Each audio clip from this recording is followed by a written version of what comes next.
I'd like to open the meeting, and Emma, can you please do the roll call? Director Daniels, I'm here. Vice President LaHue, I'm here. Director Jaffe is absent, Director Christensen, Here. and President Lather. I'm here. So let's go to closed session, but first we will look. I think we have two different people that want to speak on the closed session items. Yes, let's start with Ms. Steinbruner. Okay. Ms. Steinbruner?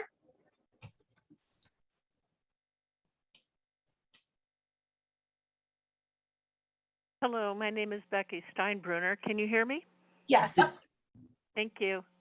I want to speak to you about the litigation that I have against the district, and I am begging you yet again to do the right thing, to have a subsequent EIR for the significant and potentially adverse modifications to the Pure Water Soquel project.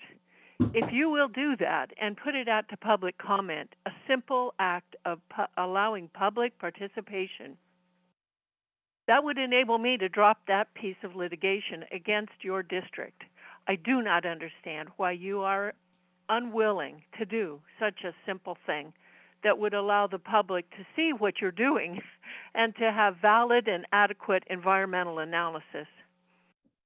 I also want to speak to the item 1.3, wherein I'm curious about the district. It looks like you're selling off property on Larkin Valley, but in the district service maps, Larkin Valley is not part of your service area.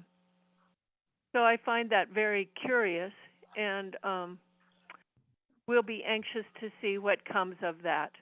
Again, please, just do a subsequent EIR on the significant and adverse environmental effects of the Pure Water Soquel project modifications.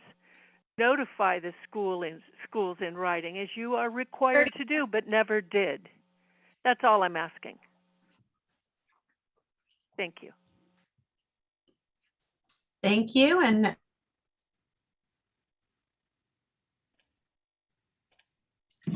Mr. Reagan? Yes, can you hear us? We can. Hi, this is Andrew Regan and my wife Rebecca. Hey, I'm Rebecca. I'm a veterinarian in the area. Hey, Dr. LaHue, we have a mutual colleague, Dr. Ryan Garcia, and we just bought the property near the Soquel Water District Tower at 1125 Larkin Valley Road. And yeah, we want to build our house on that property. That's where we want to live with our family. That's kind of our dream. So yeah. Yeah, and so you'll probably be talking with Taj a little bit. So we bought that property, and I mean, this is all very new for us. This is our first time doing anything like this, and so we're learning as we go. We were planning on building a house on the lower portion of the property, but we did a geological investigation, and we're not actually able to build there. And the only place we are able to build is on the upper portion, which is right near the water tower. And the only way that we could get stable access to that portion is if we could get an easement to use the water tower access road as our access road. You'll see that most of the water tower access road actually goes over another person's property, and Soquel Water has an easement. And we talked to those folks. Those are going to be our future neighbors, and they're really nice. And they basically just gave us that easement. They gave us permission. So we just need permission to be able to use that little part of the road, and then also be able to extend, do like a little bit of a driveway that will just come off of that and then go right onto our property. Taj, we've been talking with Taj. He has all the details. Yeah, that's it. Yeah, we think we'll be really good neighbors, and we look forward to your decision. Thanks a lot. Yeah, thank you. thank you. Okay, so now we are going to leave this meeting and go to closed session and return at 7. What, Tom? I just didn't know if we needed to do roll call. We already did. Did we do? We did roll call. Never mind. I remember that now. I just, Prevagen. and Bruce is, Prevagen. Bruce is still not here, right? So, Yeah. Okay. okay, got it. Uh-huh. Like the rest of us got here. Okay, so we're back from closed session and there's nothing reportable at this time. So we will move on to, there's no public hearings, so we'll do the board members' opportunity to remove items from the consent agenda. And I can go through I the don't have, list. Does anybody, Vice President LaHue, do you have anything to remove? I do not. Director Daniels, I do not. Director Jaffe, I would like to remove 4.7, the main replacement. And I will not be able to vote on approval of minutes, just so we're going to have to break that out separately. I think you can still vote for consent, but just not on that. I think, is that correct, Josh? That's correct, Director LaHue. Director Jaffe, if you'd like, you can just simply abstain on that item and vote on the balance of the calendar. Okay, then I'll do it that way. and is Director Christensen here? Okay, so then we will move on to consent agenda. We have public comment up to 2 minutes. Emma? Yes. We have one public comment. Ms. Steinbrenner?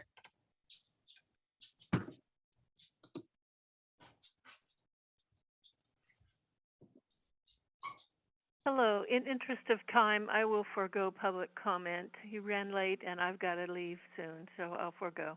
Thank you. Okay, so we will move on. Consent agenda, everything except for item 4.7, was it? I'll move approval of all the consent other than 4.7. I will second that. Okay, we have a motion and a second. Can we do a roll call, please? Director Daniels, Yes, please. Vice President LaHue, Yes. Director Jaffe, Abstaining on 4.1, but approve the rest. Director Christensen is absent. She just joined. Let me promote her.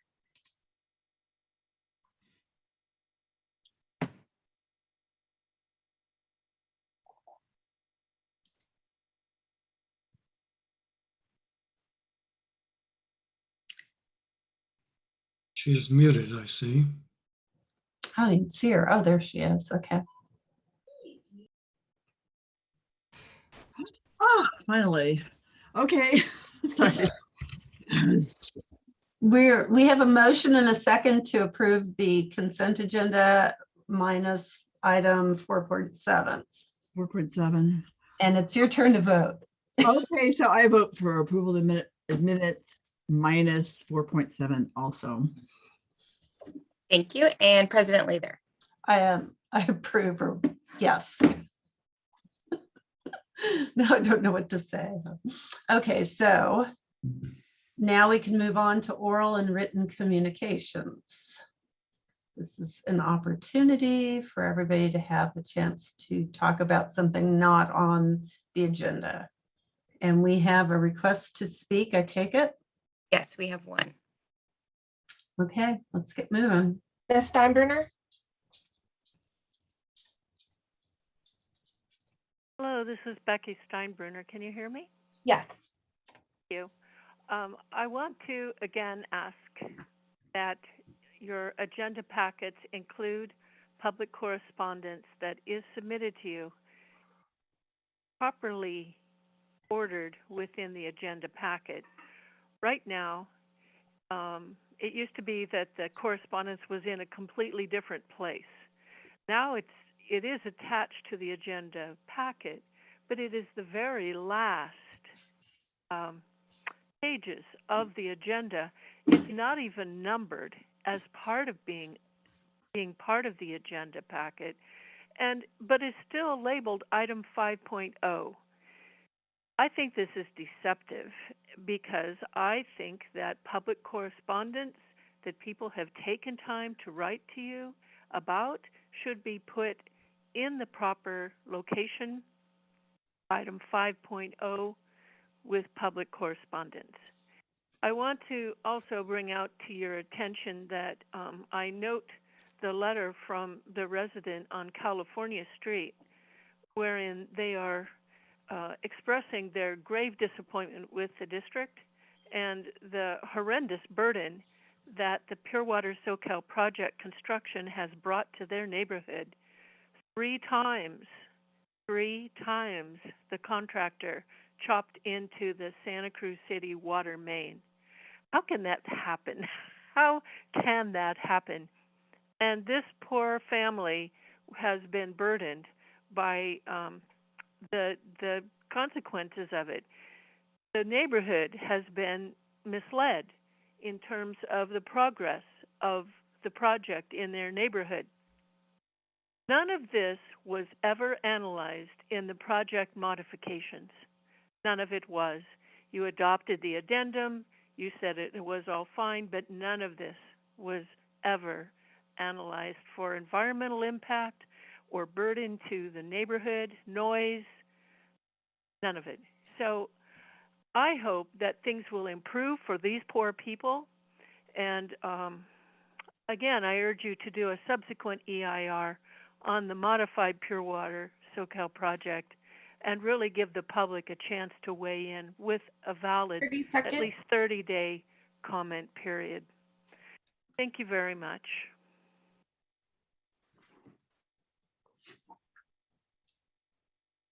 Okay, we're back to the board. Do we have any board members or staff that have anything to share?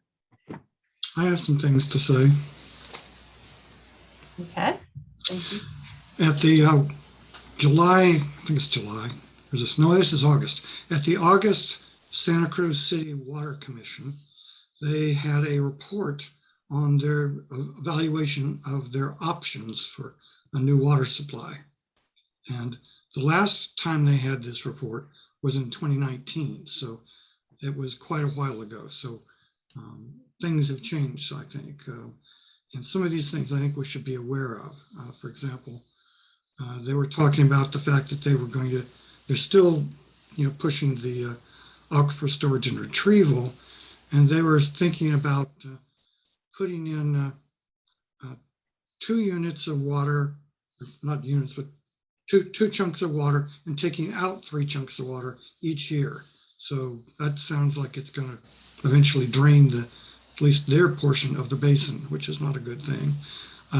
But they said that, on average, that won't happen. It'll be okay. But, with the way that the drought is going and climate change, I don't see how it can go any way better at all. It's going to be worse, in fact. So, putting together a plan where you're assuming that you're going to have more wet years than dry years is a tough thing. So I think we need to be aware of that and see how it's coming out. They haven't finished their EIR on their new water rights thing. So that's part of this. And we should be aware of that, I think. Thank you, Director Daniels. Vice President Hugh, did you have something? Nope, I'm good. Director Christensen? I just wanted to comment on a New York Times article that came out yesterday about, for the first time ever, the feds have reduced water allocations on the Colorado River to all the parties.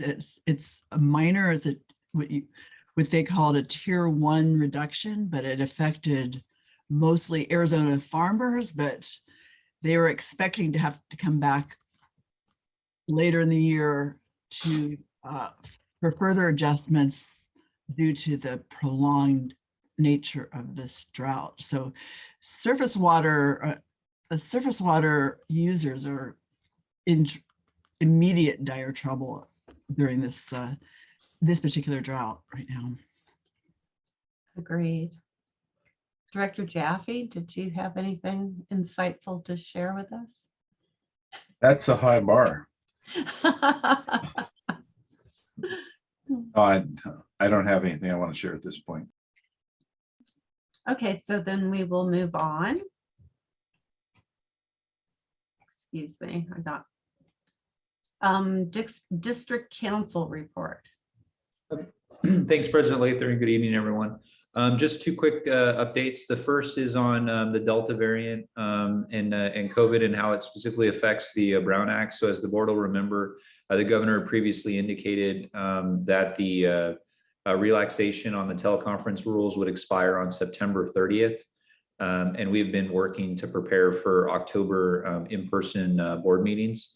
To date, there have been no changes from the governor about whether whether that date will be pushed out and to allow us to meet remotely in this format into October and potentially beyond. But something, of course, we're paying very close attention to. And if the rules change, we'll, of course, let the board know to see how you'd like us to proceed. The second update I have is just more of a reminder.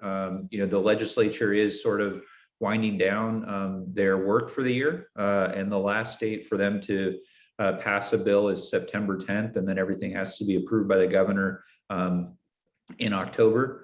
So that legislative cycle will get very busy here shortly. And we, of course, will continue to monitor bills that affect us and bring noteworthy bills back to you for updates and any action we may need to take as that process winds down. I'm happy to answer any questions. Thank you.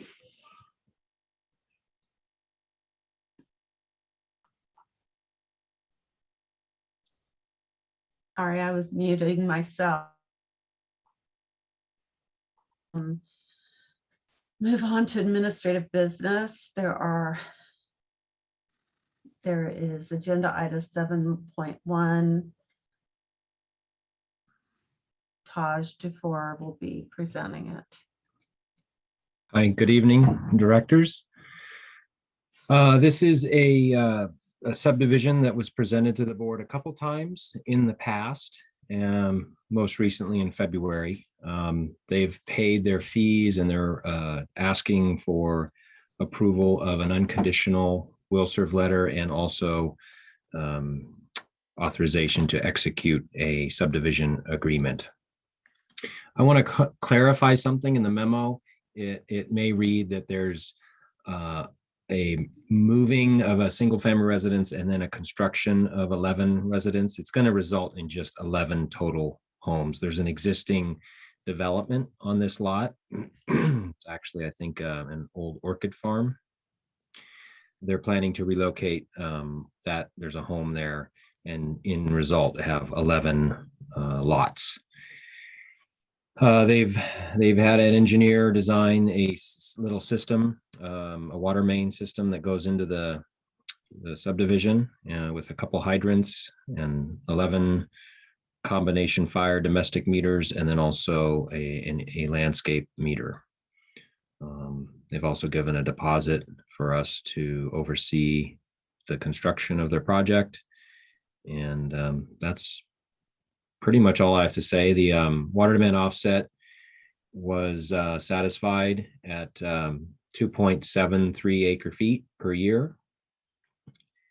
And I will leave it at that and answer any questions you may have. Okay, so we have, I have to look at my spreadsheet here. We did not receive any requests to speak on this item. Okay, so we can move on to board members that have any questions, starting with Director Daniels. Nothing?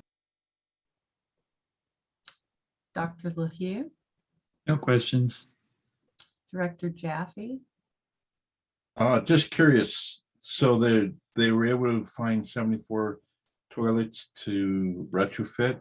Was that all in one place, do you know? Or I'm just surprised that they're able to. You know, Dr. Jaffe, I don't know exactly where they were done. I'm sorry, that's something that Conservation Customer Service has information on. I'll talk with them later about it. I'm just curious because I know it's getting more and more difficult to find toilets to retrofit. I think it was numerous places, but I can ask and shoot you and reply on that one. Thank you. All right, thank you. Director Christensen? You're muted. Didn't hear that either. Oh, good. I was curious about that because I assumed it was over a long period of time or a relatively long period of time. And I just wondered when. I was curious about what the timeline on that replacement was, whether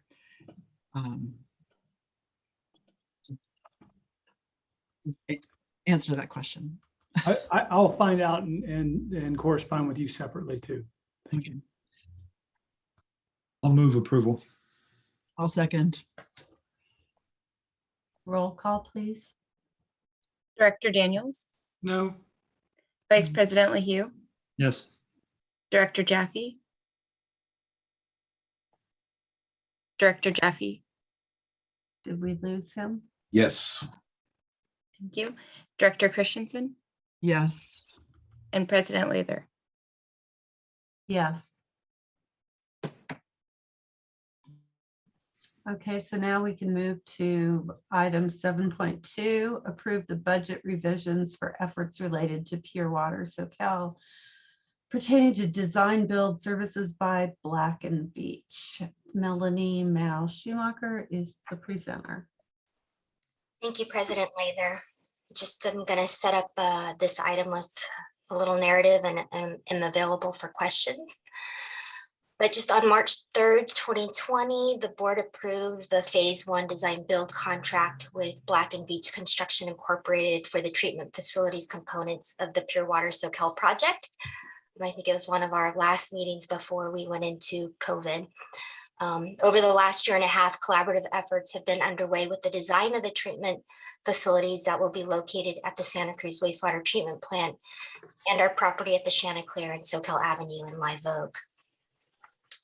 As part of this collaborative process, the district has confirmed that it needs some additional professional services from Black and Beach to further the design and development of the equipment submittals and details to perform the work related to procurement services of the microfiltration and the reverse osmosis systems, which are integral parts of the purification treatment process.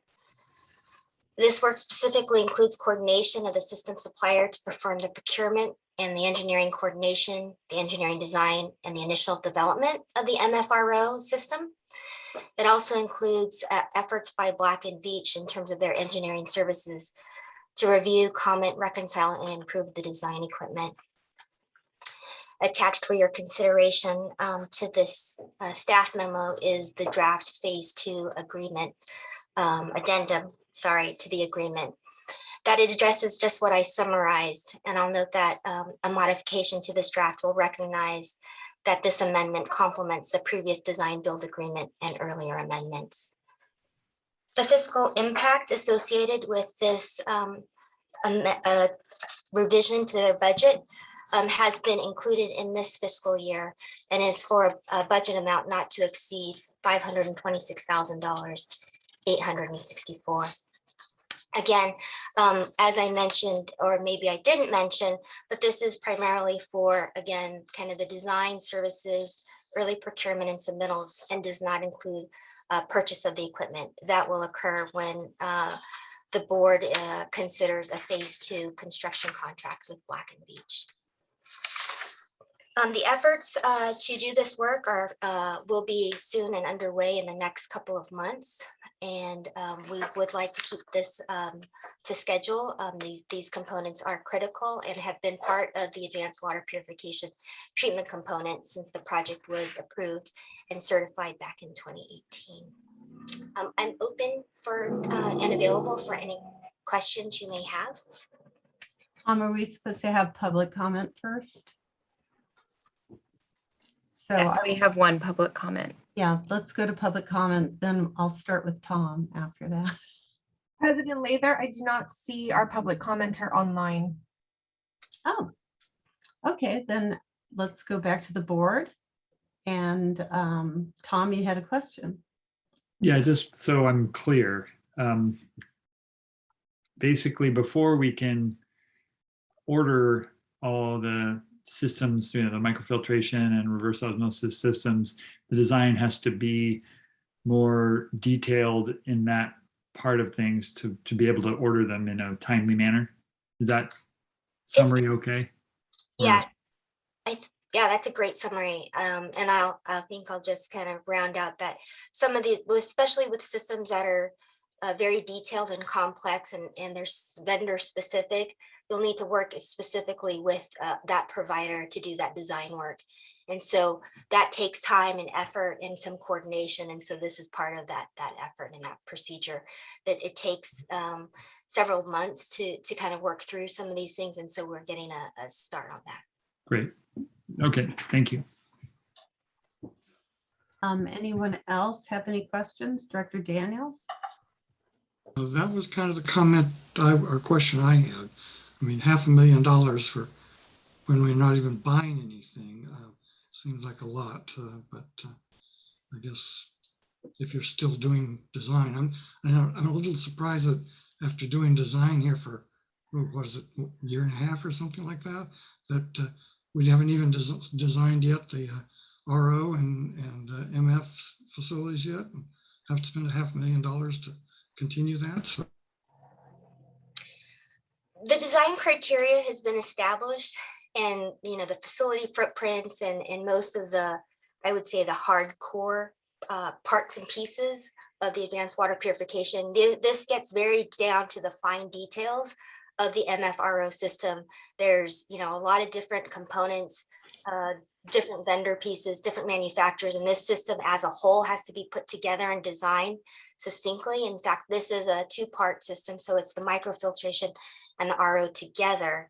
And then there's a lot of iterative back and forth between what's designed, how that complements the site civil at the advanced water purification, how those components are actually then incorporated into our permitting. So it's a pretty complex step still that we have to undertake.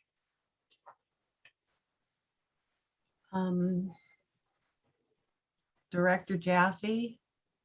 Yeah, I just had a question about the allowance part of the proposal.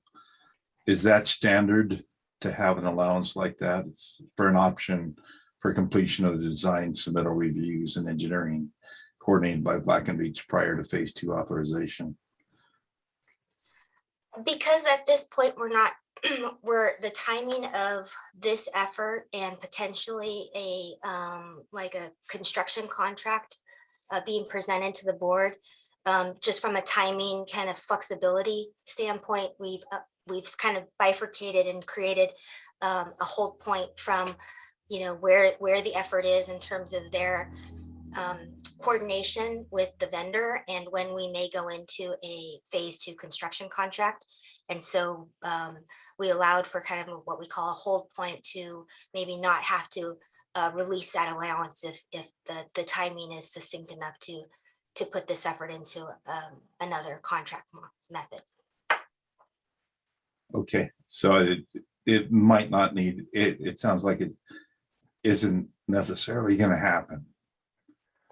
The effort that Black & Veatch will do in terms of their professional services for the engineering would either happen now within this phase 1, or we may be able to incorporate this with phase 2. And so, with phase 2 and part of some of the activities related to the construction, there's many other system components that need to be purchased. And so the efforts that we're doing with, say, the other treatment systems like the ozone or the UV system will be happening at the early onset of a phase 2. And that's typical sometimes of like a design bid build, but with the design build, you're also able to do some like limited notice to proceed or some kind of advance some of the design in a design build process.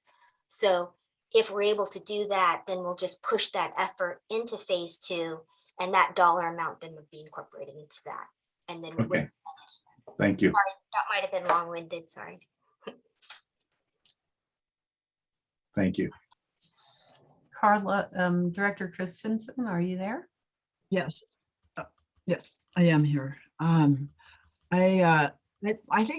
think I had most of those questions that I had. My understanding, and please correct me, is that this is going to be running in parallel to, it's sort of accelerating the building construction, the construction project by having this, by doing this project now, doing this engineering work. Is that how this is going to work? Yes, the design and engineering, and some of the equipment pieces have what they call long lead times. So, it could be months out. And so we're able to kind of start this early, get the design refined, get all of that coordination with a supplier, and then it goes into build. And then, once it goes into build, and then it's like when it gets delivered to site, we're keeping to that. And that's where that schedule can be helpful in shortening or kind of, I guess, identifying a better time window. Thank you. Okay, so is there a motion? I'll make the motion. I'll second the motion one. Yep. Roll call, Director Daniels, Yes. Vice President LaHue, Yes. Director Jaffe, Necessary, yes. Director Christensen, Yes. and President Lather. Yes. Okay, so now we're on to Moosehead Drive Emergency Main Replacement Bid Award, and this is Taj Dufour. Hi again. I don't think the board's seen this project before. It's definitely circled around our budget talks numerous years. It's been relatively low on the priority list because it's a 2-inch main, which is a bit, it's definitely undersized for the area for current day needs. But also just if it does break, it's not a ton of water that's lost. So we have been pushing this one out for a while. Recently, the customers have been calling us and asking when this can be replaced for numerous reasons. And the complexity of this project is that it's a very narrow road in Aptos. And so compounding that with a sewer main and our required setbacks from the sewer main, a portion of this project, we basically have to put a new main in where the old main is.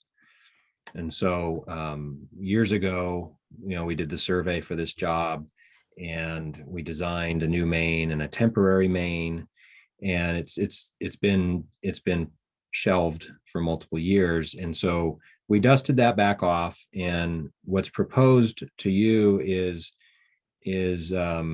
taking care of a section of the main, not the entire project, but a portion of it, and putting in that temporary main so we can get subsequent trenching in place, not by this proposed contractor. This is an on-call contractor that's local, that has done work for the district, and is able to do it's a above ground and below ground temporary main, so that we can bid the bigger project maybe next year if possible.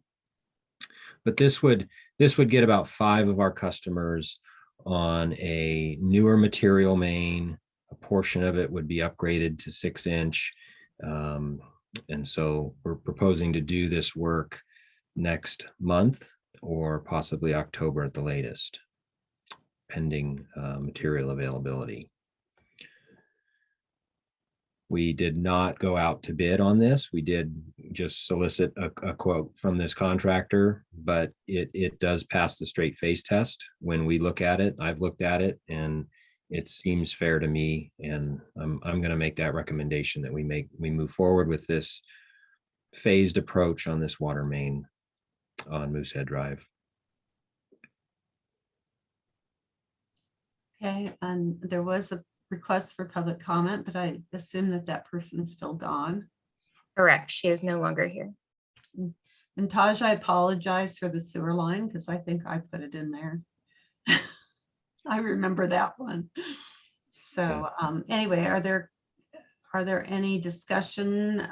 Is there any discussion?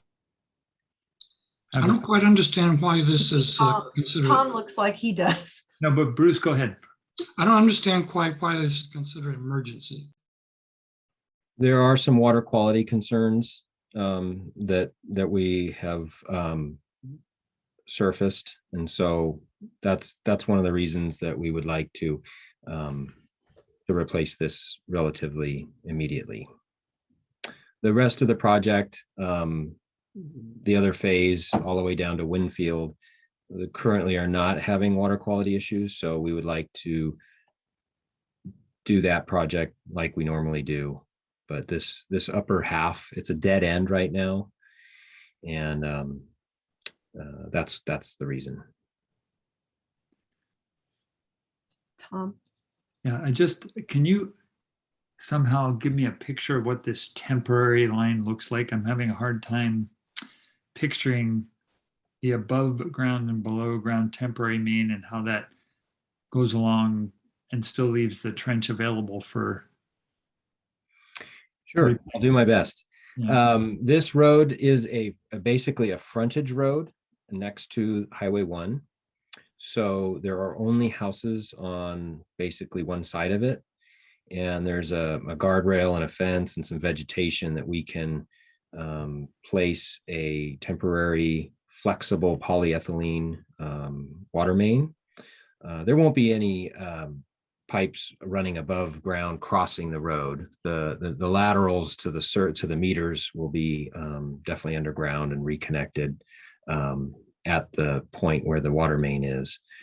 A good portion, about half of the project, is going to be underground, and we did a minor adjustment to this proposal because initially it was all temporary, and we assessed the lower half and said, why do that? And we will now not have to go back there in subsequent phases. It'll be the feed, it'll be the main feed, and it'll be a permanent feed, a 6-inch feed.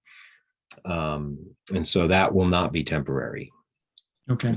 Temporary main is feeding about 3 homes.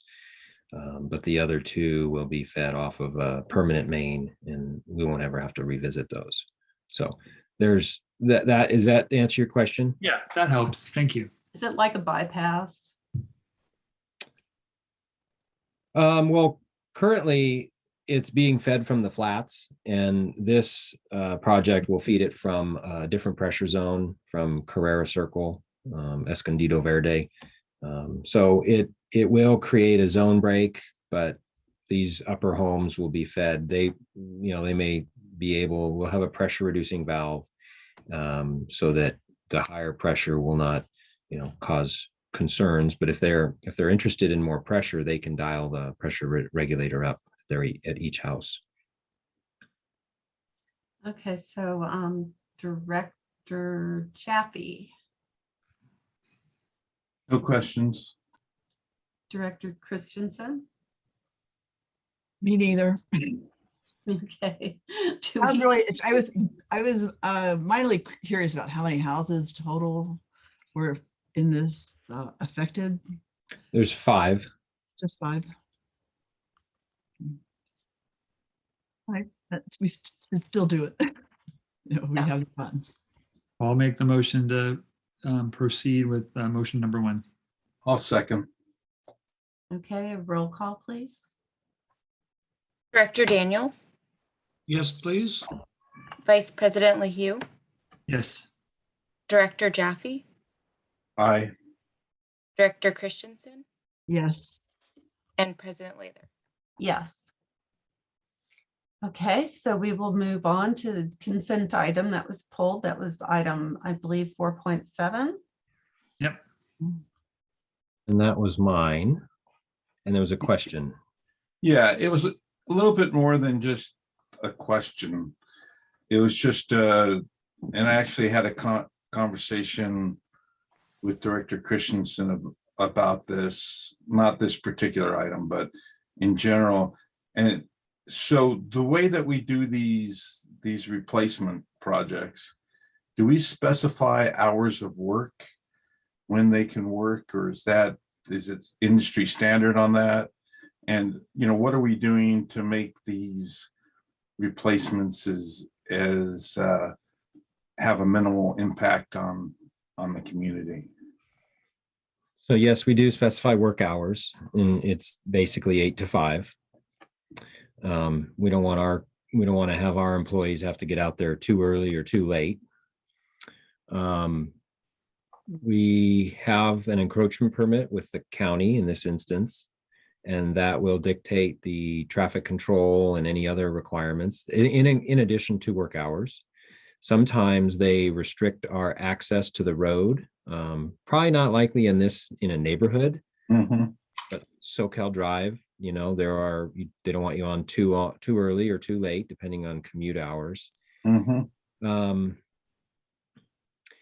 They, typically we're trenching in the street and driveways are there, and sometimes people need to get in and out, and the contractor will be required to have a steel plate that they can put over the trench and let residents in and out. They sometimes will close the road to through traffic and only allow the residents to come and go. We do this all the time. Sometimes you get neighbors that come that give you feedback, but generally we are able to try to accommodate. And if they understand that this is for their own community and their neighborhood, they have a little more understanding of, okay, this is going to improve the reliability of our water system.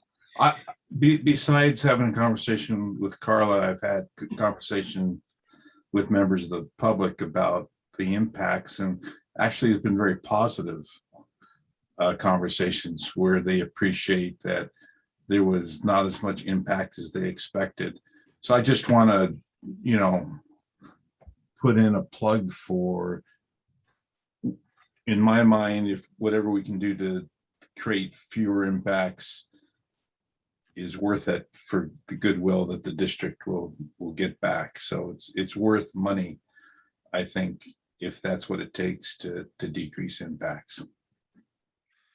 Okay, and before Ron asks a question or states something, I will say that another reason that this project is moved up on the calendar is that the county Public Works is planning a road resurfacing project. Oh, good. Yeah. So we are coordinating with them to get in before that project You happens. beat me to it.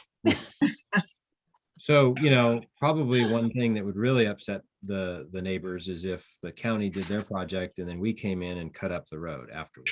Sure. So Yeah, I remembered that. Yeah. Well, thanks, Taj. I just, it's late. We don't need to belabor this. I think Ron has something to say. I'll just add, a lot of thought does go into that. Taj is very good at it. Another example is, and this was prompted by the county too, but the Soquel main, I think at State Park, you guys have been working there through the night, right, Taj? So to minimize traffic impacts during the day. So that kind of efforts put forth to minimize impacts to the community. That's great. Well, I'll make the motion to approve and set prevailing wages. I'll To second. adopt it, yeah. Okay, Emma? Roll call, Director Daniels, Yes. Vice President LeHue, Yes. Director Jaffe, Yes. Director Christensen, Yes. and President Lather. Yes.